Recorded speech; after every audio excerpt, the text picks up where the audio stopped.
उसी अवस्था में स्थित होकर स्वयं ही स्वयं को निहार रही हूँ। एक पॉइंट ऑफ लाइट भ्रिकुटी के मध्य में विराजमान होकर अपने उस लाइट और माइट के स्वरूप को निहार कर फरिश्ता बनकर उड़ चलती हूँ सूक्ष्म वतन में। मीठे बाप दादा के सामने।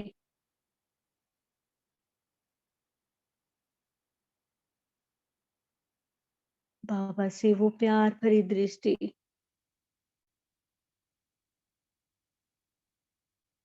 यूं नजरों से निहाल करना,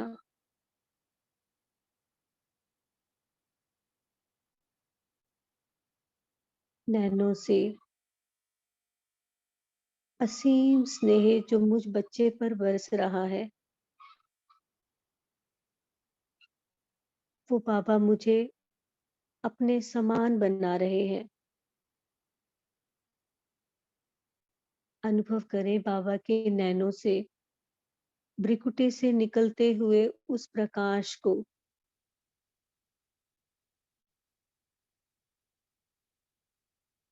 मैं बाप दादा का दिल तख्त नशीन बच्चा,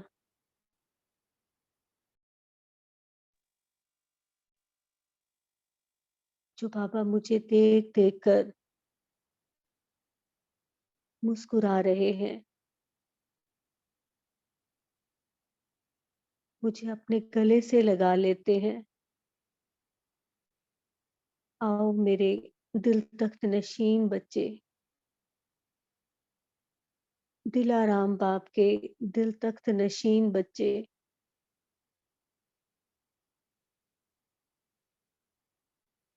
इस अव्यक्त स्पर्श को अनुभव करें। देखें कौन हूं मैं,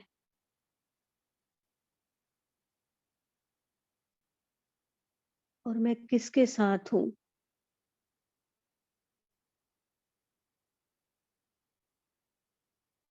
अब बाबा मुझे एक बहुत सुंदर कमल पुष्प आसन पर बिठा देते हैं।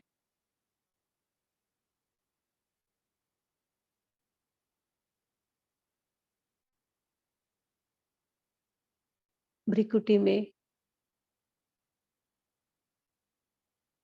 मुझ आत्मा को टच करते ही बाबा जैसे स्मृति का तिलक लगा रहे हैं। देखिए बाबा का वो लाइट का हाथ जो मुझ आत्मा को बाबा स्पर्श कर रहे हैं।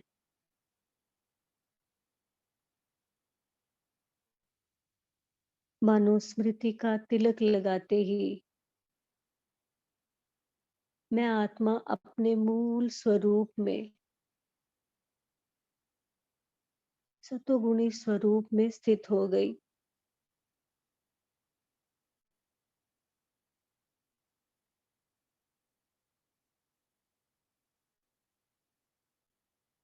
अब बाबा विश्व के कल्याण की जिम्मेवारी का ताज,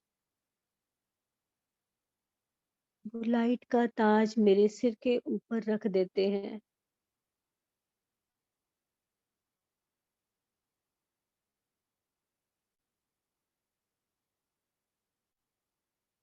ताज रखते ही मैं जैसे रूहानी रूहानी हो गई।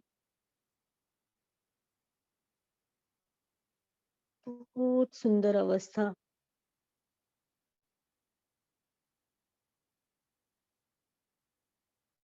मैं बाप दादा का दिल तख्त नशीन बच्चा,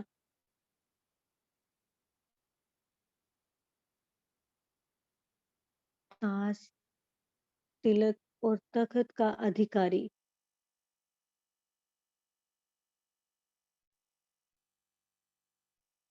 अब एक मिनट अपने इसी स्वरूप को एकदम शांति में बैठकर निहारेंगे। बाबा से दृष्टि लेते लेते अपने इसी शांत स्वरूप में, लाइट के स्वरूप में स्थित रहेंगे।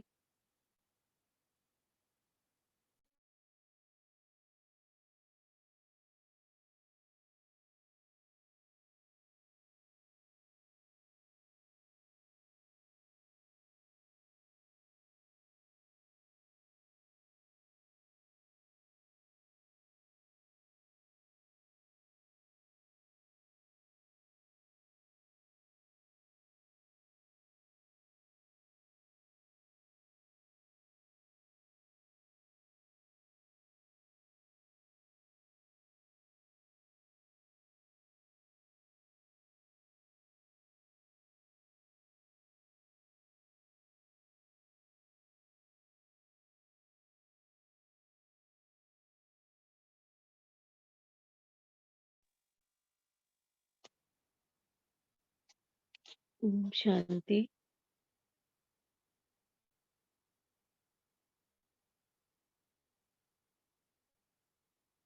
हाँ जी। साक्षी सिस्टर करें, स्टार्ट करें। हाँ जी। जी। आज 24/5/71 की वाणी है और वाणी का टाइटल है पोजीशन में ठहरने से अपोजिशन समाप्त। वाणी बहुत सुंदर है। इसमें जब हम वाणी को अंडरलाइन करने लगे तो ऐसे लगा कि कोई भी पॉइंट छोड़ने वाला नहीं था। तो उसमें कुछ मेन पॉइंट लेते हैं। जैसे बाबा दुख हरता सुख करता है, और बाबा हम अपने स्किल के बच्चों को देख रहे थे। बाबा ने कहा कि जो बाप का कर्तव्य है वही बच्चों का कर्तव्य है। जो विश्व के कल्याणकारी व सुख हरता है, उनके पास कभी भी दुख की लहर नहीं आ सकती। फिर बाबा ने माया के बारे में बताया कि माया की ऑपोजिशन क्यों होती है। फिर बाबा ने कहा कि ऑपोजिशन का निवारण भी बहुत सहज है, कि सिर्फ अशब्द निकाल दो। तो फिर जो अपनी पोजीशन में हम स्थित हो जाएंगे, तो उसके पास क्या होगा, माया आ ही नहीं सकती। और दूसरा कि यही याद की यात्रा है, कि मैं जो हूँ, जिसकी जिसकी हूँ। जब हम अपनी इसी पोजीशन में स्थित हो जाएंगे, तो यही बाबा कहते याद की यात्रा है। फिर बाबा ने कहा कि सदैव ये नशा रखो कि मेरा असली स्वरूप, असली धर्म, असली कर्म कौन सा है। और जब हम इस नशे में रहेंगे तो क्या होगा, हमारी स्थिति अचल अडोल बन जाएगी, और माया फिर हमें संकल्पों में भी नहीं हिला सकेगी। उसका यादगार क्या है, दिल वाला मंदिर और अचल घर। बाबा ने कहा कि ये मेरा यादगार है। ऐसे निश्चय बुद्धि बनने से फिर हमारी विजय अवश्य होगी ही होगी ना। फिर बाबा ने कहा कि जब निश्चय हो जाता है कि मैं यह हूँ, वह मुझे यह करना ही है, मैं ही कर सकता हूँ, तो नशा चढ़ता है। जब ऐसी स्थिति के अनुभवी मूर्त बन जाएंगे, तो फिर आपकी मूरत से सिखाने वाले की सूरत दिखाई देगी। बाबा कहते हैं ना कि तुम्हारे चेहरे चलन से सेवाएं होंगी। जब हम अपने असली स्वरूप में स्थित हो जाएंगे तो क्या होगा, हमारा चेहरा चलन भी सेवा करेगा ना। फिर बाबा ने कहा जब सर्वशक्तिमान बाप की स्मृति में रहते हो, तो सर्वशक्तिमान के बच्चे होने के कारण तो सफलता हमारा जन्म सिद्ध अधिकार हो जाता है ना। और यही हमारा नारा भी है। बाबा ने कहा कि माया के अधीन क्यों बनते हो। तो आंसर में बाबा ने कहा क्योंकि ऑलमाइटी अथॉरिटी के बच्चे हैं, यह भूल जाते हैं, तो माया के अधीन बन जाते हैं।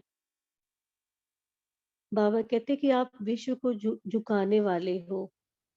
जो विश्व को झुकाने वाले हैं, वे किसके आगे झुक नहीं सकते। उस अथॉरिटी की खुमारी से किसी भी आत्मा का तुम कल्याण भी कर सकते हो। बाबा ने कहा कि अल्फ और बादशाही ये याद रहे, तो कभी भी स्थिति ऊपर नीचे नहीं होगी।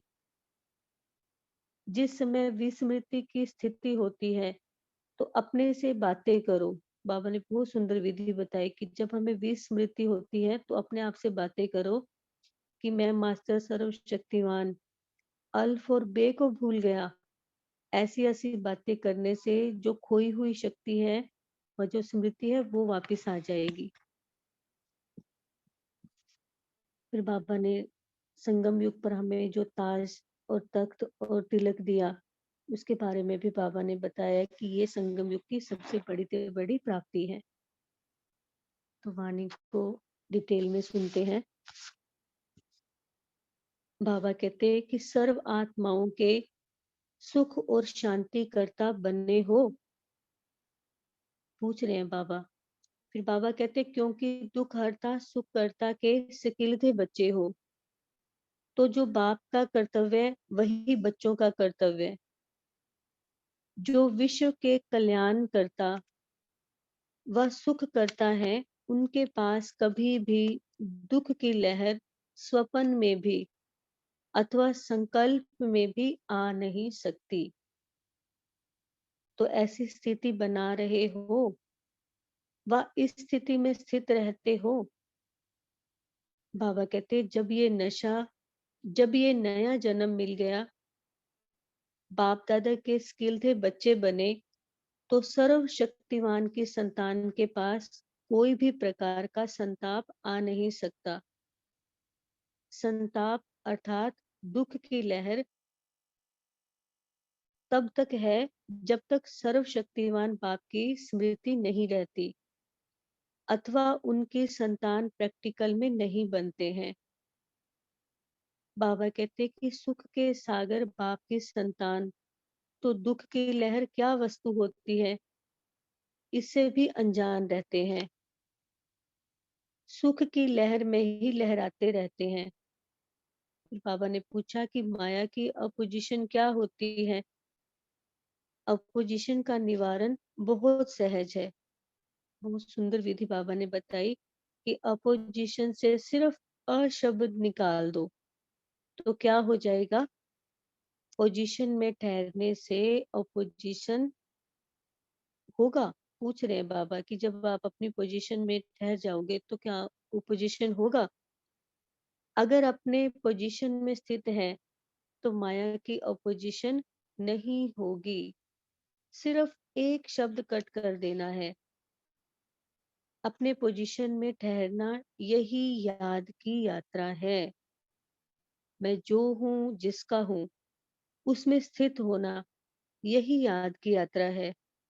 बाबा पूछ रहे हैं कि मुश्किल है क्या। जो जैसा है ऐसा अपने को मानने में मुश्किल होता है क्या। आप लोगों ने असलियत को भुला दिया है। उसमें स्थित कराने की ही शिक्षा मिली है। तो असली रूप में ठहरना मुश्किल होता है व नकली रूप में ठहरना मुश्किल होता है। होली के अथवा दशहरे के दिन में छोटे बच्चे आर्टिफिशियल नकाब पहनते हैं। बाबा कहते उन्हों को कहो कि यह नकली नकाब उतार असली रूप में हो जाओ तो क्या मुश्किल होगा। बाबा एग्जाम्पल देखो कितना सुंदर दे रहे हैं ना। उन्होंने नकाब पहना हुआ होगा, उनको बोले कि इसको उतार के असली स्वरूप में स्थित हो जाओ तो क्या मुश्किल होगा, कितना समय लगेगा। बाबा कहते आप लोगों ने भी यह खेल किया है ना। क्या क्या नकाब धारण किए, कब बंदर का, कब असुर का, कब रावण का, कितने नकली नकाब धारण किए हैं। अब बाप क्या कहते हैं, वह नकली नकाब उतार दो। इसमें क्या मुश्किल है। बाबा कहते सदैव यह नशा रखो कि असली स्वरूप, असली धर्म, असली कर्म हमारा कौन सा है। असली नॉलेज के हम मास्टर नॉलेजफुल हैं। यह नशा कम है क्या। बाबा कहते यह नशा सदैव रहे तो क्या बन जाएंगे। जो बन जाएंगे उसका यादगार देखा है। तो बाबा ने दिल वाला मंदिर को याद किया। बाबा कहते दिल वाला मंदिर, ये मंदिर है तपस्वी कुमार और तपस्वी कुमारियों का यादगार। तो सदैव नशे में स्थित रहने का यादगार कौन सा है। बाबा कहते अचल घर, सदैव उस नशे में रहने से अचल अडोल बन जाएंगे, फिर माया संकल्प रूप में भी हिला नहीं सकती, ऐसे अचल बन जाएंगे। यादगार है ना कि रावण संप्रदाय ने पांव हिलाने की कोशिश की, लेकिन जरा भी हिला न सके। ऐसा नशा रहता है कि यह हमारा यादगार है, या समझते हो यह बड़े बड़े महारथियों का यादगार है, यह मेरा यादगार है।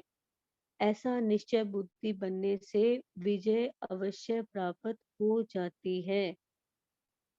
बाबा कहते यह कभी भी नहीं सोचो कि यह कोई और महारथी का है, हम तो पुरुषार्थी हैं। बाबा ने कहा कि अगर निश्चय में स्वरूप की स्मृति में ही कमजोरी होगी, अगर निश्चय में स्वरूप की स्मृति में ही कमजोरी होगी, तो कर्म में भी कमजोरी आ जाएगी। अगर हमारे निश्चय में कमी है, हमारे स्वरूप की स्मृति में कमी है, तो हमारे कर्म में भी कमजोरी आ जाएगी, फिर हम वैसे ही कर्म करेंगे ना जो हमारी स्मृति में होगा। तो बाबा ने कहा सदैव हर संकल्प निश्चय बुद्धि का होना चाहिए। कर्म करने के पहले यह निश्चय करो कि विजय तो हमारी हुई पड़ी है, अनेक कल्प विजयी बने हो। जब अनेक कल्प अनेक बार विजयी बन विजयी माला में पिरोने वाले पूजन वाले बने हो, तो अब यह रिपीट नहीं करेंगे क्या? वही बना हुआ कर्म दोबारा रिपीट करना है। इसीलिए कहा जाता है कि बना बनाया। बाबा ने कहा बना हुआ है, लेकिन अब फिर से रिपीट कर बना बनाया जो कहावत है उसको पूरा करना है। फिर बाबा ने कहा जब निश्चय हो जाता है कि मैं यह हूँ, वह यह मुझे करना ही है, मैं कर सकता हूँ, तब वह नशा चढ़ेगा। क्या निश्चय रखना है कि मैं यह हूँ, मुझे यह करना ही है, और मैं ही कर सकता हूँ। तो बाबा ने कहा नशा चढ़ जाता है। निश्चय नहीं तो नशा भी नहीं चढ़ता, और निश्चय है तो नशे की स्थिति से के सागर में लहराते रहेंगे। बाबा कहते ऐसी स्थिति का अनुभवी मूर्त जब बन जाएंगे, तो आपकी मूरत से सिखलाने वाले की सूरत दिखाई देगी, चेहरा चलन भी हमारा सेवा करेगा। वो सुंदर पॉइंट है।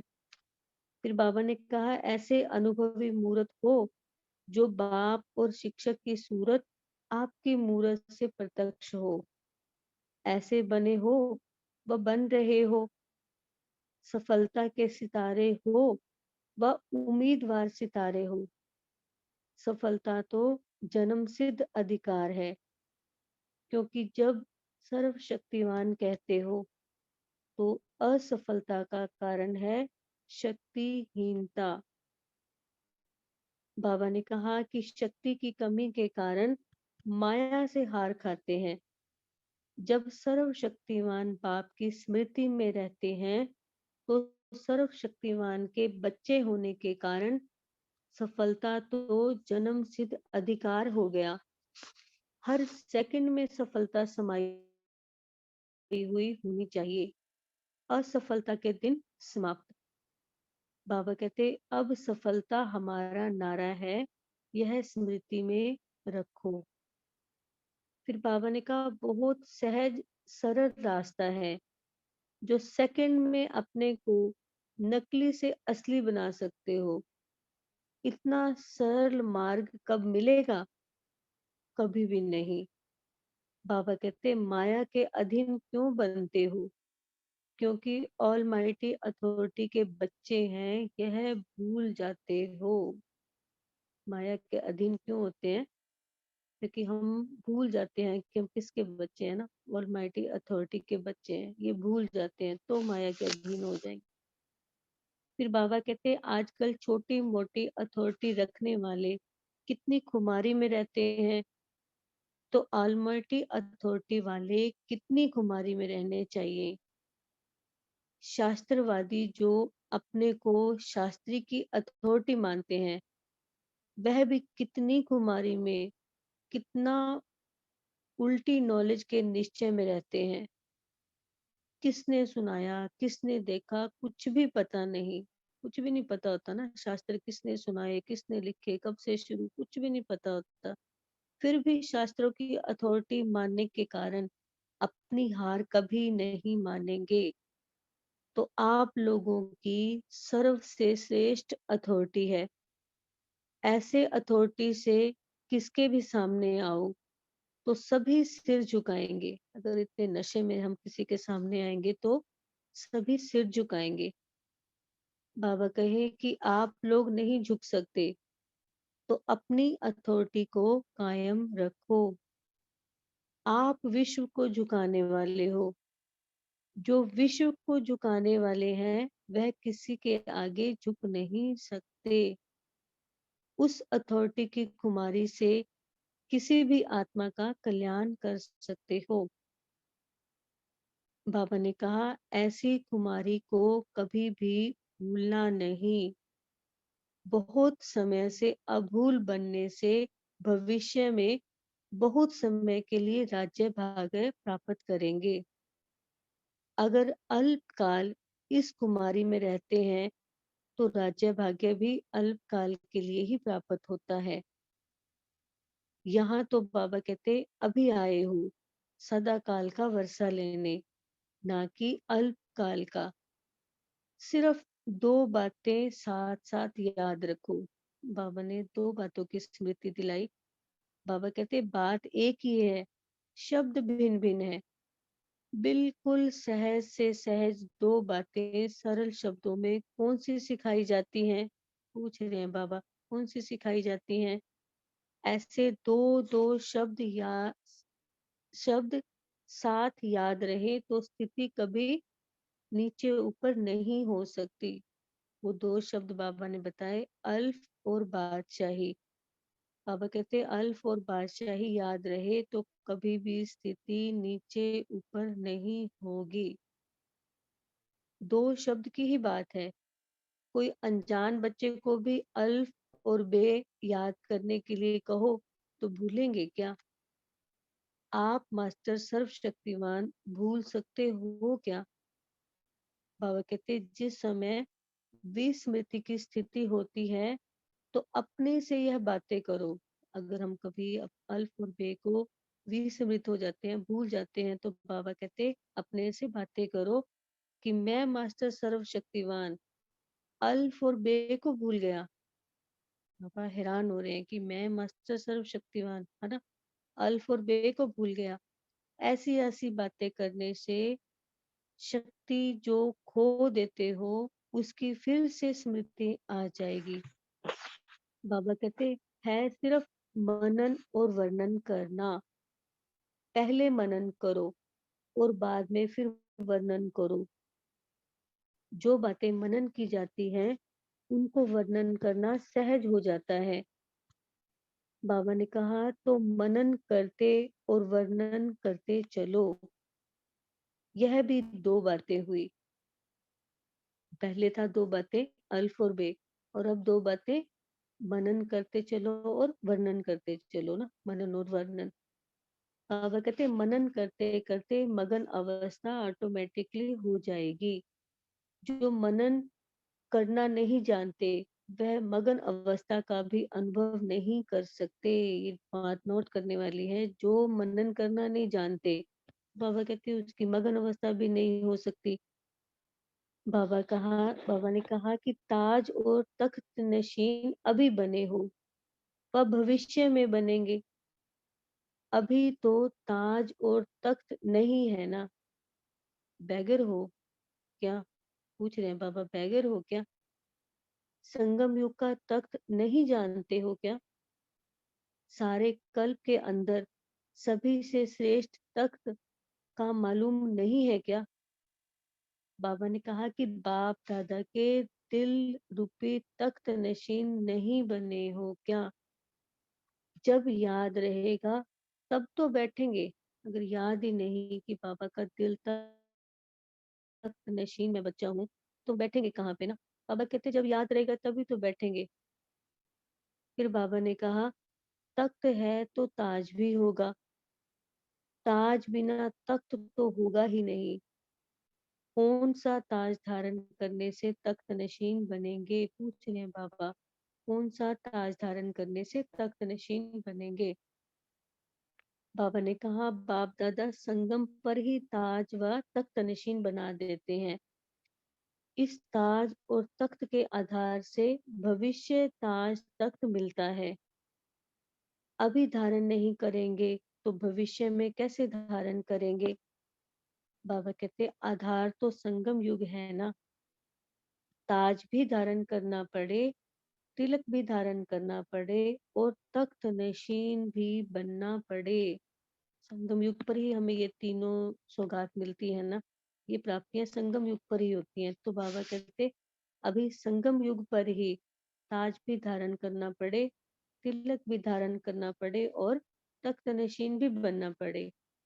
फिर बाबा ने कहा, तिलक सदैव कायम रहता है और कभी कभी मिट जाता है। ताज, तिलक और तखत, यह तीनों ही संगम युग की बड़े से बड़ी प्राप्ति है। इस प्राप्ति के आगे भविष्य राज्य कुछ भी नहीं। जिसने संगम युग का ताज तख्त नहीं लिया, उसने कुछ भी नहीं लिया। बाबा के दिल तख्त पर नहीं चढ़े, जिम्मेवारी का ताज नहीं पहना, स्मृति का तिलक नहीं लगाया, तो बाबा कहते उसने कुछ भी नहीं लिया ना। फिर बाबा ने कहा, विश्व के कल्याण के जिम्मेवारी का ताज है। जब तक यह ताज धारण नहीं करते, तब तक बाप के दिल रूपी तख्त पर विराजमान नहीं हो सकते। आपका हक जमा, अपना हक जमा करके जाना, नहीं तो बड़ा मुश्किल होगा। मधुबन में ताज व तख्त नशीन बनकर जाना। जब हिम्मतवान निश्चय बुद्धि बनते हो, तभी तो मधुबन में आते हो अपनी ताजपोशी करने। बिगर ताज के नहीं जाना। बाबा ने कहा कि बाप दादा का तख्त इतना बड़ा है, जो जितना भी चाहे उतना विराजमान हो सकते हैं। बड़े दिल वाला बाबा क्या कह रहे हैं कि बाप दादा का तख्त, दिल तख्त इतना बड़ा है, जो जितना भी चाहे उतना विराजमान हो सकते हैं। कितना नशा आ जाना चाहिए ना। भगवान हमें अपने दिल पर, दिल रूपी तख्त पर बिठा रहा है ना। तो बाबा कहते उस धूल तख्त पर तो सभी नहीं बैठ सकते, लेकिन यह तख्त इतना बड़ा है, बड़े से बड़े बाप के बच्चे बड़े से बड़े तख्त नशीन होते हैं। अच्छा, ऐसे मीठे मीठे बाबा को दिल से शुक्रिया। ओम शांति।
ओम शांति। अभी स्क्रीन पर पोल लॉन्च होगा तो सभी पोल का जवाब देंगे। बाद में बहन हमें 2 मिनट योग कराएंगे और होमवर्क भी देंगे।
ओम शांति।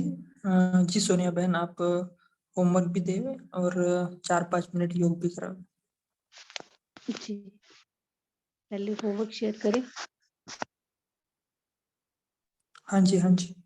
हाँ जी, वैसे तो आज की वाणी में बहुत सुंदर सुंदर पॉइंट थे, लेकिन आज पापा ने जैसे कहा ना कि अल्फ और बे को याद करना है ना, तो पापा ने कहा कि जिस समय विस्मृति की स्थिति में स्थित होते हैं, तो अपने से बातें करो कि मैं मास्टर सर्वशक्तिवान अल्फ और बे को भूल गया। बाबा कहते ऐसी ऐसी बातें करने से फिर शक्ति जो खो गई थी, जो स्मृति हमारी खो गई थी, वो हमें फिर से वापस आ जाएगी। यानी कि हम आत्माएं मनन करते करते क्या हो जाएंगे, मगन अवस्था में हो जाएंगे। तो कल हम सारा दिन अल्फ और बे को याद करेंगे, यानी कि बार बार हम ये ड्रिल करते जाएंगे कि अपनी आत्मिक स्थिति में स्थित हो जाए कि मैं मास्टर सर्वशक्तिवान हूँ। तो उसके बाद फिर परम धाम घर में बाबा के पास अल्फ माना अल्लाह, अपने बाबा के पास जाएंगे, और बे यानी कि बादशाही अपने सतयुग में भी हम आएंगे। ये ड्रिल हम कम से कम 7 बार कल जरूर करेंगे। हर घंटे में 1 बार करने का लक्ष्य रखेंगे। अल्फ और बे को याद करेंगे और बार बार इस स्वमान में स्थित होंगे कि मैं मास्टर सर्वशक्तिवान हूँ। तो अभी सभी अपनी पोजीशन में स्थित हो जाएं। मैं आत्मा मास्टर सर्वशक्तिवान हूँ। सर्वशक्तिवान की संतान मास्टर सर्वशक्तिवान भ्रिकुटी के मध्य में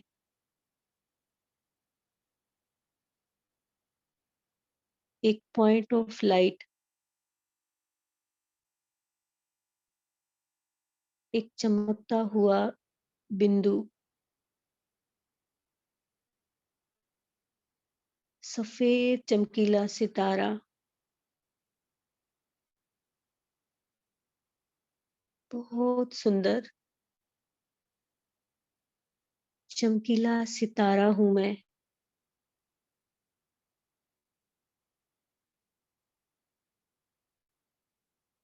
अपनी इसी सुंदर अवस्था में उड़ चलते हैं अपने घर, उस लाल सुनहरे वतन में। अपने घर में आ जाए। देखिए 5000 वर्ष के बाद मैं अपने घर को निहार रही हूँ।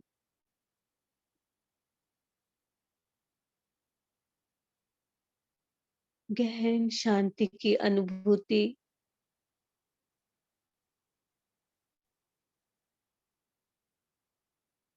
इस लाल सुनहरे घर को देखने से ही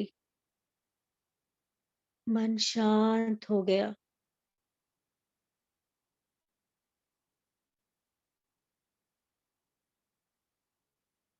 दूर से देखे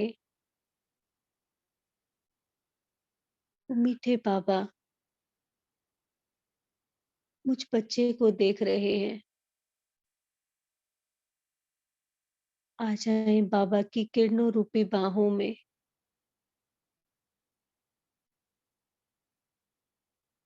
भोले बाबा का भोला बच्चा बन जाएं।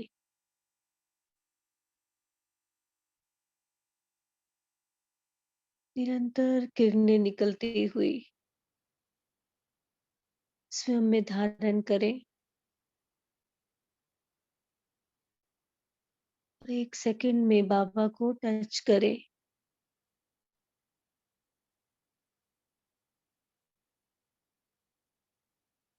ऑलमाइटी अथॉरिटी, सर्वशक्तिवान मेरा बाबा,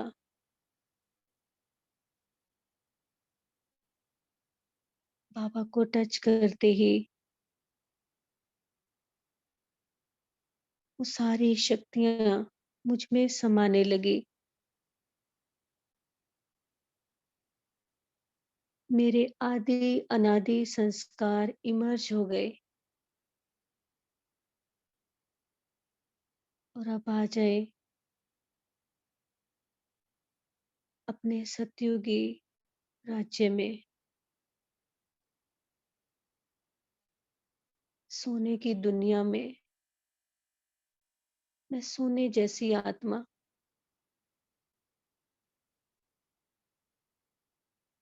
अपने नारायणी नशे में नारायणी स्वरूप को निहारे और दिल से स्वीकार करें कि ये मेरा ही स्वरूप है, कि मैं ही हूँ अपने राज्य में।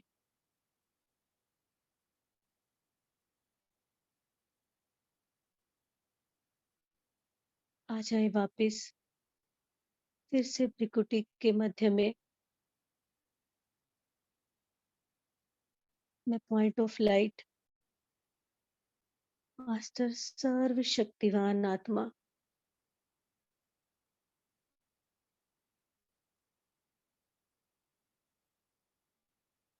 थैंक यू, शुक्रिया, शुक्रिया मेरे पापा, शुक्रिया।